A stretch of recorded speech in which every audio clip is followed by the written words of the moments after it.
Joining me today is Sanjay Sharma, MD and CEO of the company. Sanjay, thank you very much for joining us on ET Now. To begin with, Sanjay, you are in a very growing market, but the IPO is just an OFS. Don't you need growth capital? Hi, Sajid. Such a nice day today and such a good, it's a pleasure to be with you today. Thank you for having me over. Before I answer your question, let me just say that, for us, this is going to be the FMCG or a food MNC IPO coming into the market after a long period of time. And, much has been talked about in terms of spices. We are going to be amongst the major spice and convenience food players coming into the market also. I think these are two very interesting features about our IPO.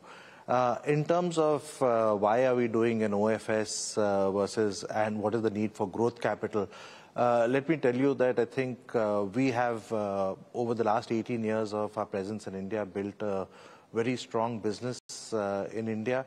If you look at our, financial performance over a period of time, you will see that we have delivered consistent growth in sales. We have got a very good, strong profitability record, and our margin numbers are pretty impressive. I think from there, if you look at it and go deeper into our balance sheet, you'll realize that we are a cash-generating business. We generate anything between 300 to 400 crore rupees of cash every year, which is what makes us a self-funded business from a growth capital perspective. And then when you look at our balance sheet also, you'll see that we do not carry any debt in our balance sheet. That itself gives us the strength to get growth capital through other means.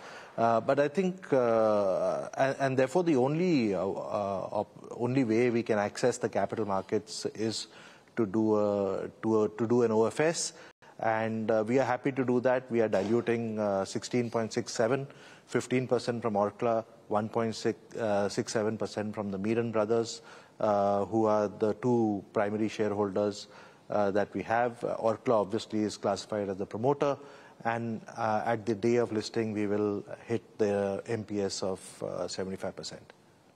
I was looking at your numbers. You are into spices business, which is a very competitive business. And in the last 5 years, we have seen organized players like Tatas and others entering into this market, which was primarily an unorganized market. And there is an organization of that market which is happening gradually there. How competitive is this landscape? And since you have a large share of the southern market, what is your plan to expand to the other regions of the country? That's an excellent question, Sajid. I think you need to look at, to answer this question, I think you need to look at who we are. I think when Orkla entered India in 2007, we did a deep appreciation of the regional diversity that India has, and we also studied the consumers very, very closely. And I think one thing that we realized is that, while India is a single country, we are actually a collection of 28 different cultures, languages, and cuisines. So trying to build something pan-India, I think, so the approach that we as a multinational company took in India was quite different from the others. We decided to build regionally dominant brands and businesses.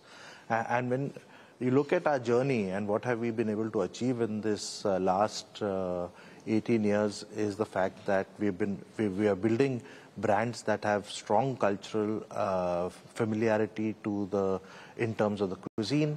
We have strong brands which are heritage brands, and when you look at our product offerings, they are product offerings that reflect the local cuisine. And